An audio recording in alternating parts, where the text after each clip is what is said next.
믿음으로 드리는 기도라는 제목으로 말씀 함께 살피겠습니다. 우리 사람이 성장하고 자라가는데 발달 단계라는 게 있습니다. 어린아이 시절이 있고 청소년기, 청년기가 있고 장년기가 있고 이제 노년기가 있죠. 그런 것처럼 우리 신앙생활에도 신앙의 성장 발달 단계가 있고 그때마다 우리의 신앙의 양태가 바뀌어지게 됩니다. 신앙생활의 큰 두 축이 말씀 묵상과 기도 생활이라고 정의를 한다면, 말씀 묵상은 하나님의 뜻을 우리가 잘 알아차리는 것을 말하고, 기도는 우리의 뜻을 하나님 앞에 잘 소통하고 전달하는 것을 의미합니다. 그러니까 이것도 신앙 성장 발달에 따라서 말씀을 읽는 태도도 달라지고 기도를 하는 태도도 달라진다라고 볼 수가 있겠죠. 많은 학자들이 이 신앙의 발달과 그에 따른 신앙의 태도를 여러 단계로 구분하여서 설명을 하였지만, 그걸 다 설명하기에는 이해하기도 어렵고 기억하기도 어렵고, 그래서 세 가지 정도로 제가 좀 압축을 해보았습니다. 첫 번째, 우리 기도의 3단계 중에 첫 번째 단계는 그냥 내가 소망하는 바를 무조건 되고 구하는 단계입니다.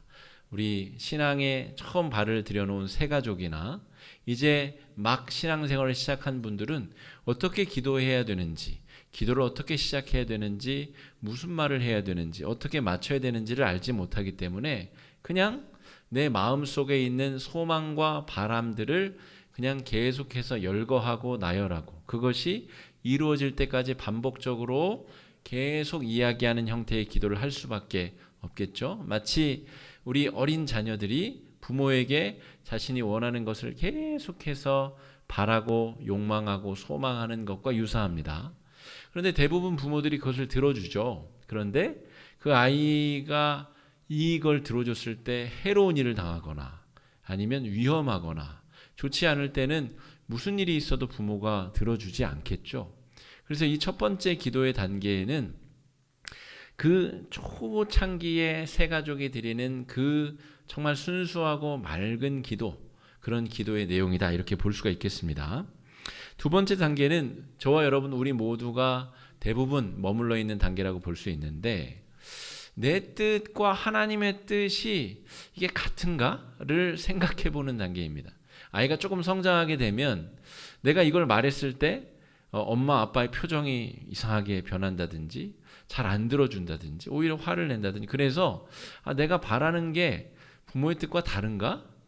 어떻게 다르지? 뭐가 더 좋은 거지? 이렇게 서로 비교해보고 가급적이면 이 부모의 뜻에 맞추어서 내 삶을 조정하고 수정해 가려고 하는 우리 발달 단계에서 보여지는 그런 것처럼, 우리의 기도도 하나님께서 이 기도를 기뻐하실까? 좋아하실까? 그것을 생각하며 기도하는 단계가 있다는 거죠. 이게 두 번째 단계 정도로 볼 수 있습니다. 그 다음에 세 번째 단계는 무엇이냐라고 하면, 하나님의 뜻이 명확하게 뭔지를 알아요.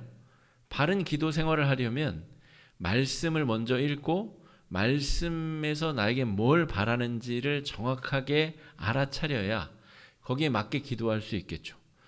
7번씩 70번 너에게 잘못한 사람을 용서하라 라고 하는 명확한 하나님의 뜻을 알아차렸어요. 그런데 그렇게 하려면 자기 부정 과정을 거치는, 내 마음에 미워하고 나도 똑같이 돌려주고 싶은 마음을 내가 거슬러야 되는 것이죠. 이 세 번째 단계에서는 명확한 하나님의 뜻을 따르기 위해서 자기 부정을 위한 기도, 주님, 제가 이것을 좀 포기하게 해주십시오. 하나님께서 용서하라고 한 사람을 내가 용서할 수 있도록 힘과 은혜를 주십시오. 이런 기도가 우리 기도의 세 번째 단계라고 볼 수가 있습니다. 그렇다면 다시 한번 오늘 본문으로 돌아가 보자는 거죠. 오늘 예수님께서 우리에게 비유로 들려주신 이 말씀이 과연 끈질기게 기도하면 하나님께서 들어주신다는 주제를 담고 있는 본문이겠느냐? 물론 기도의 3단계 중에서도 모든 단계마다 다 끈질긴 기도가 필요합니다. 특별히 3단계 자기 부정을 위해서는 정말 이 이를 악무는 끈질긴 기도를 드려야 되는 거죠. 그런데 우리가 이 본문을 읽으면서 끈질기게 기도한다라고 할 때는 마치 미성숙한 어린아이가 자기에게 해가 될지도 모르는 것을 무조건적으로 강권적으로 끈질기게 집요하게 구하는 기도, 이 기도가 성취된다라고 오해할 수 있다라는 것이죠. 그런데 오늘 말씀을 잘 읽어보면 하나님께서 끈질긴 기도에 응답하여 주신다는 내용이 아닙니다. 오늘 이 18장을 넘어가게 되면 19장에서 예수님이 삭개오를 만나시고 그 다음에 예루살렘에 입성하십니다. 그리고 나서 십자가를 지시게 되죠. 그러니까 공생의 3년의 거의 마지막 부분이라고 볼 수 있어요. 예수님께서 지금 이 비유를 듣고 있는 사람들에게 하신 이야기는 아주 유아기적인 기초신앙에 머무르는 사람들이 끈질기게 기도하면 이루어진다, 그 얘기를 하시려는 것이 아니라는 것이죠. 이 이야기 속에는 우리가 하나님을 어떻게 바라보는가라고 하는 중요한 하나님 이미지가 담겨져 있습니다. 여러분, 이 본문을 읽고 끈질기게 기도하면 하나님이 들어주신다라고 느껴지는 분들은 아마 하나님을 이렇게 생각하는 분들일 가능성이 높습니다. 하나님은 우리 기도를 귀찮게 들으시는 분이야. 우리가 기도하면 그냥 귀찮게 들어주시다가 마지못해서 그 기도를 가끔씩 하나씩 들어주시는 분이야. 하나님을 그렇게 인식하는 분들이 오늘 본문을 그렇게 받아들일 가능성이 높다는 것이죠. 여러분, 하나님이 그런 분이신가요? 우리가 기도하면 하나님이 막 핸드폰 보고 계시면서 그래 말해, 너 계속 그런 거 얘기하던데 한번 계속 말해봐, 내가 들어는 볼게. 하나님이 그렇게 우리 기도를 들으시는 분이신가? 우리가 하나님을 그렇게 인식하고 있는가 잘 성찰해 봐야 된다는 것이죠. 요한계시록, 우리가 수요기도회 때 요한계시록 강의를 하고 있는데 요한계시록을 잘 모르시거나 두려움으로 요한계시록을 보시는 분들은 우리 유튜브에도 올라와 있고 수요 우리 홈페이지에도 올라와 있습니다. 쭉 순서대로 한번 읽어보시면 신앙생활에 큰 도움이 될 텐데, 요한계시록에 그런 부분이 나와요. 하나님의 천상의 보좌 앞에 황금 대접이 있는데 거기에 성도들의 기도가 담겨져 있다. 그리고 그 성도들의 기도를 하나님이 얼마나 귀하게 여기시고 그 기도의 응답으로서 요한계시록의 본론 주제인 악에 대한 심판을 벌이신다는 내용이 등장합니다. 그러니까 하나님이 성도들의 기도를 귀찮아하신다는 것은 완전히 거짓말이죠. 그럴 수가 없습니다. 하나님은 그런 분이 아니십니다. 하나님이 우리 기도를 귀찮아하시면서 우리를 위해서 독생자를 보내서 십자가에 달려 돌아가게 하셨다는 말이, 여러분 그게 앞뒤가 맞습니까? 그러니까 오늘 본문은 우리의 기도를 귀찮아하시는 하나님에 대한 이야기가 아니라는 것이죠. 우리는 하나님에 대한 건강한 이미지를 가지고 있는가, 오늘 본문을 통해서 잘 살펴봐야 됩니다. 오늘 본문을 읽고 이거 알아, 열심히 기도하면 들어주신다는 내용 아니야, 이렇게 느껴지시는 분들은 하나님에 대한 이미지가 오염되었을 가능성이 있다는 거죠. 마치 힘 있는 사람이 정말 가끔가다 보상을 주듯이, 내가 열심히 해야만 하나님이 보상을 해주듯이, 이것은 예수님이 오시기 이전에 유대 율법주의 세계관이 심어놓은 하나님 이미지입니다. 건강한 하나님 이미지가 절대로 아니라는 것이죠. 이 이야기의 본질적인 내용을 우리가 잘 이해하기 위해서 1절 말씀을 한번 같이 읽어보겠습니다. 시작. 예수께서 그들에게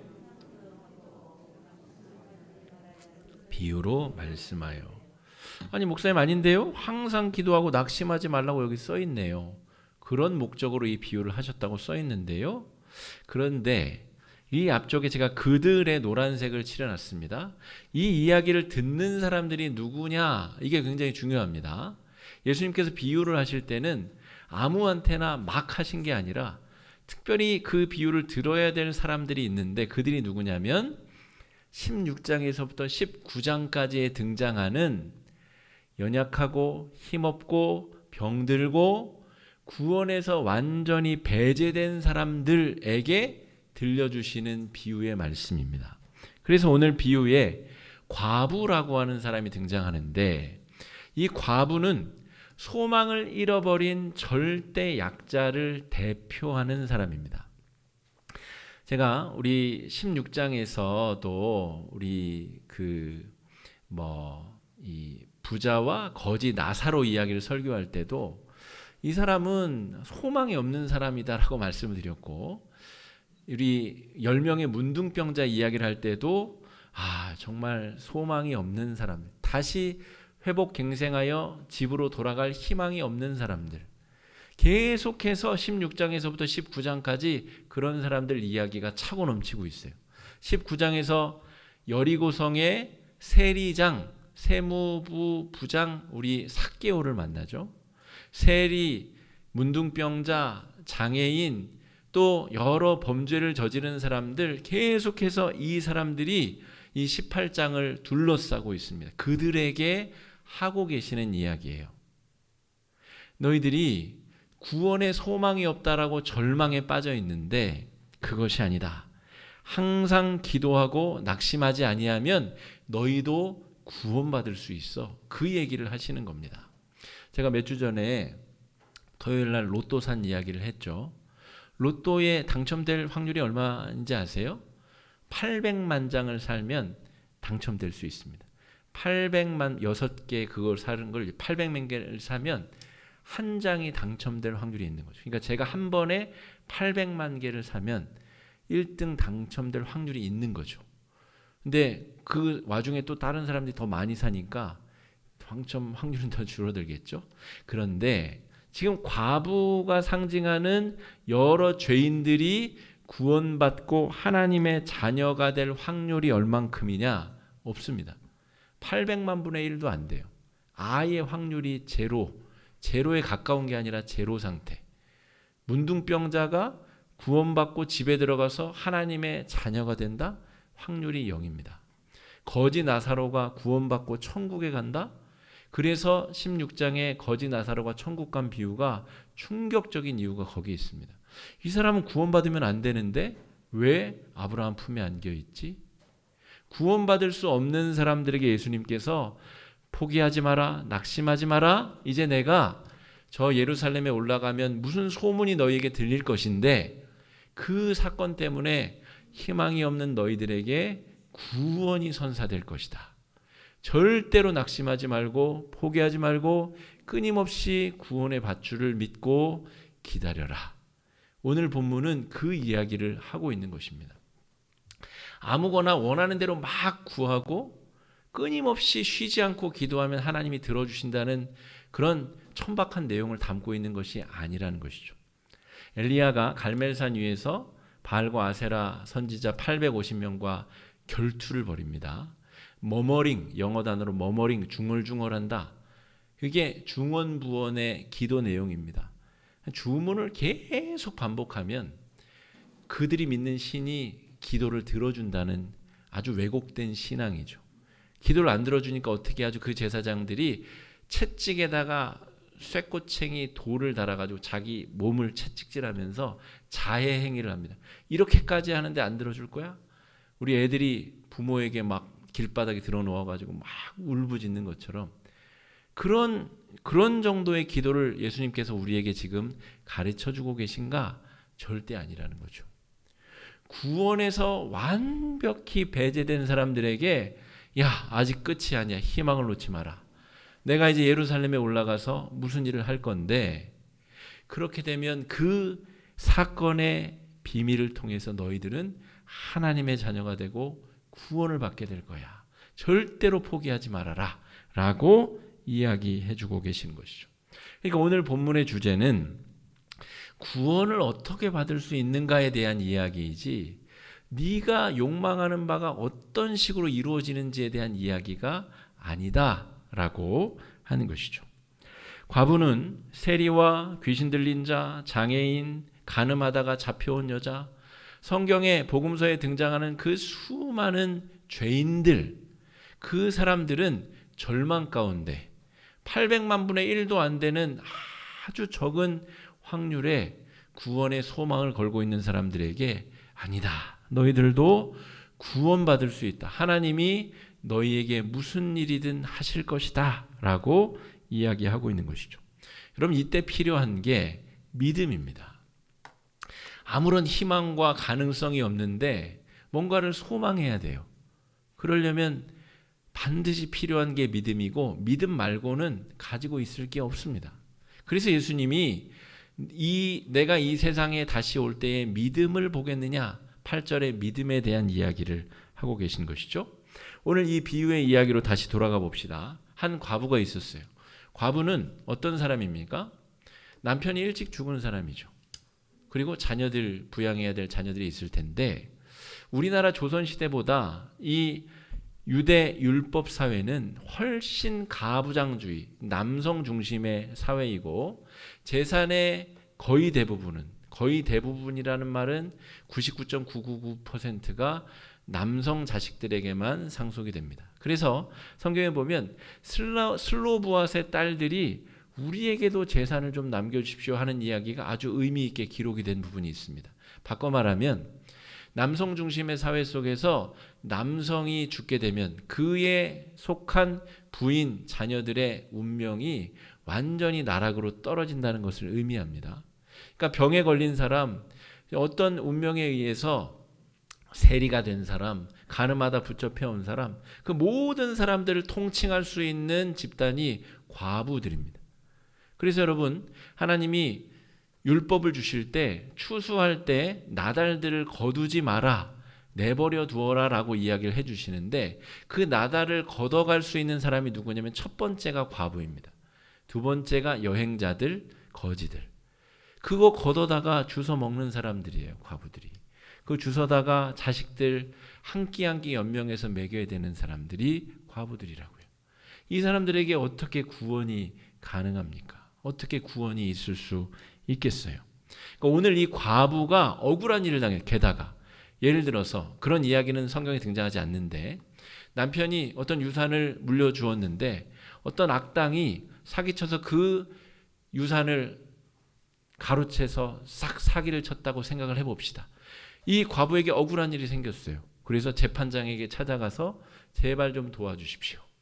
그런데 이 엎친 데 덮친 격으로 이 재판장이 불의한 재판관이에요. 뇌물을 받고 구분 판결을 하고 아주 엉뚱하고 악한 판결을 하는 재판장이라는 거죠. 이 과부에게 소망이 있습니까? 이 과부는 소망이 없는 상태. 그러니까 이 거지 나사로, 10명의 문둥병자, 이 여리고의 삭개오, 온갖 죄인, 장애인, 이 귀신 들린 사람, 간음하다 잡혀온 여인, 이 모든 죄인들이 바로 불의한 재판관에게 부탁할 수밖에 없는 과부의 상태다라고 하는 거죠. 이들에게 소망이 어디 있어요? 그런데 예수님이 믿음을 가지고 붙잡아라. 끊임없이 낙심하지 아니하고 기도하면 좋은 일이 생길 것이다 라고 말씀해 주고 계시다는 거죠. 그런데 놀랍게도 이 불의한 재판관에게 약점이 있었어요. 귀찮은 걸 싫어하는 거죠. 그래서 처음에는 이 과부를 내쫓기도 하고 뭐 폭력을 동원해서 때리기도 하고 그런데 어딜 가든 이 과부가 나타나는 거예요. 이 과부에게는 소망이 없거든요. 이 불의한 재판관 말고는 살 길이 없기 때문에 집 앞에 가 기다리고 재판장 앞에 기다리고 어딜 가든 따라가서 계속 귀찮게 하니까 재판관이 아유 귀찮아서라도 내가 네 소원 들어주겠다 이렇게 했다는 거예요. 그러니까 소망이 없는 상태의 이 과부 그룹에 희망의 빛이 있다. 이제 내가 예루살렘에 올라가서 하게 될 일 때문에 너희들도 그런 소망의 빛을 발견하게 될 것이다. 오늘 말씀은 그런 이야기를 하고 있는 것이죠. 자, 8절 말씀 한번 읽어보겠습니다. 8절입니다. 과부의 이 과부 그룹의 소망 구원의 길이 예수 그리스도다라고 하는 것이고요. 8절 말씀 읽어보겠습니다. 시작. 내가 너희에게 이르노니 그러나 인자가 올 때에 세상에서 믿음을 보겠느냐 하시니라. 여러분, 이 과부 그룹, 이 죄인 그룹이 구원받을 수 있는 유일한 길은 불의한 재판관이 의로운 판결하는 것에 대한 믿음이죠. 그러니까 아직 무슨 일이 일어날지는 모르겠는데 예수라고 하는 분이 예루살렘에 올라가서 하실 그 어떤 일이 이들에게는 마지막 희망의 끈이다라고 하는 것이죠. 속히 너희들의 원한을 풀어줄 것인데 너희에게 그 믿음이 있느냐라고 물어보고 계신 것입니다. 여러분, 이 과부를 포함한 저와 여러분 우리들이 가져야 될 믿음의 본질은 무엇일까요? 그 믿음의 본질은 하나님은 한없이 자비로운 분이시다라고 하는 믿음이에요. 아까 말씀드린 대로 하나님은 내 기도를 귀찮아하는 분이야. 이런 잘못된 왜곡된 믿음이 아니라 어떠한 상황에서도 하나님은 자비롭고 은혜로운 분이시라고 하는 굳건한 믿음이 우리에게 있어야 우리가 구원을 경험할 수 있다라고 하는 것이죠. 여러분, 우리에게 하나님이 어떤 분이신가? 이걸 제가 아까 하나님 이미지라고 말씀드렸습니다. 하나님이 나를 귀찮아하는가? 정말 보다 못해서 구원의 어떤 찌끄러기를 나에게 던져주시는 그런 정도의 분이신가? 그럼 그런 분이라면 독생자를 왜 이 땅에 보내셨으며 날 위해서 예수님이 왜 십자가에 달려 돌아가셨겠습니까? 같은 말씀을 읽고 하나님의 이미지가 오염된 사람들은 잘못된 해석을 한다는 것이죠. 그런데 믿음의 본질을 붙잡고 예수 그리스도가 유일한 구원의 희망이요 본질임을 깨닫는 사람들은 이 말씀을 읽고 하나님의 그 본질상 거룩하고 자비롭고 은혜가 충만하신 하나님을 경험하게 된다는 것입니다. 기도를 귀찮게 들어주시는 하나님이신가? 아니면 나를 위해서, 나 같은 사람이 뭐라고 나를 위해서 대신 십자가에 달려 돌아가시는, 죽기까지 나를 사랑해 주시는 하나님을 경험하고 만나게 되는가? 이 본문을 읽으면서 우리가 가진 하나님의 이미지를 잘 돌이켜보고 성찰해 보아야 되겠습니다. 여러분, 우리의 기도 제목이 없어지는 날이 있을까요? 우리 기도 제목은 죽을 때까지 아마 없어지지 않을 겁니다. 그게 10가지인지 한두 가지인지 이것만 다르지, 우리가 살아가는 날 동안 이게 성취되면 저게 되면 이게 계속해서 문제들은 우리들 앞에 펼쳐질 것이고 기도 제목이라는 이름으로 그것들이 우리를 힘들게 할 것입니다. 여러분, 그 기도 제목을 하나님을 귀찮게 하면 이루어진다, 그것이 아니고 어차피 없어지지 않을 기도 제목이 성취되는 그 본질적인 방법이 무엇이냐? 은혜롭고 자비로우신 하나님에 대한 믿음이 있어야 된다는 것이죠. 그 믿음 안에서 우리의 모든 기도 제목은 이미 성취되고 이루어졌다라고 하는 것입니다. 하나님은 자비로운 분이라고 하는 그 믿음이 곧 기도의 응답임을 우리가 깨달아야 되겠습니다. 하나님께서 때로 우리의 기도를 늦게 들어주시거나 거절하시거나 아니면 아예 반응하지 않으시는 그런 때도 있죠. 근데 바른 믿음이 있는 사람은 그러한 것조차도 하나님이 응답하셨다고 믿습니다. 하나님이 어떤 분이신 줄을 믿기 때문에, 하나님은 은혜와 자비와 사랑이 가득한 분이기 때문에 내 기도를 들어주지 않으시면 그에 합당한 이유가 있다라고 믿는 거죠. 믿음 안에서 기도가 성취된다는 것은 그런 것을 의미합니다. 하나님이 어떤 분이신가? 하나님이 자비로운 분이시고 나를 위해서 스스로 십자가에 달려 돌아가신 분이라면 내가 기도하는 것에 하나님이 어떻게 반응하실 줄을 믿는 거죠. 그 믿음 안에서 우리가 기도하는 모든 기도는 이미 성취가 된 것입니다. 하나님이 자비로우신 분이라는 믿음이 이미 기도의 응답이다라고 할 수가 있겠습니다. 우리 장로님 기도하시면서도 우리의 여러 가지 어려운 상황들을 우리가 하나님 앞에 기도하셨는데 경제적인, 관계적인 여러 삶의 복합적인 어려움 가운데 우리가 내몰릴 수 있습니다. 여러분, 그때에 하나님이 어떤 분이신지를 우리가 명확하게 잘 알아차려야 됩니다. 날 위해 십자가에 달리신 사랑의 하나님, 그 하나님에 대한 굳은 믿음 안에서 우리는 마음껏 기도하고 마음껏 간구할 수 있습니다. 그리고 그 기도는 이미 성취가 된 것이고 이루어진 것입니다. 그분이 사랑이시기 때문에. 그리고 우리는 그 안에서 마음 놓고 우리가 허심탄회하게 기도하고 소망하고 바랄 수 있겠습니다. 믿음 안에서 응답받으시고 기도를 승리하시는 그런 은혜의 한 주가 되시기를 주의 이름으로 축복합니다. 이 시간에 말씀 의지해서 함께 기도하겠습니다. 기도하실 때 주님, 제가 바로 과부 중에 하나입니다. 여러 죄인 중에 하나, 구원받을 수 없었던 사람이었는데 예수 그리스도의 십자가 보혈로 내가 구원받게 되었고 하나님의 자녀가 되었습니다. 하나님의 그 자비로운 성품을 우리가 바라보며 우리 안에 여러 기도 제목들을 아뢰을 때 주님, 주께서 선하게 응답하여 주실 줄로 믿습니다. 기도에 응답하여 주시고 그 하나님의 거룩한 손길 안에 거하게 하여 달라고 이 시간에 기도하며 나아가겠습니다. 기도하겠습니다.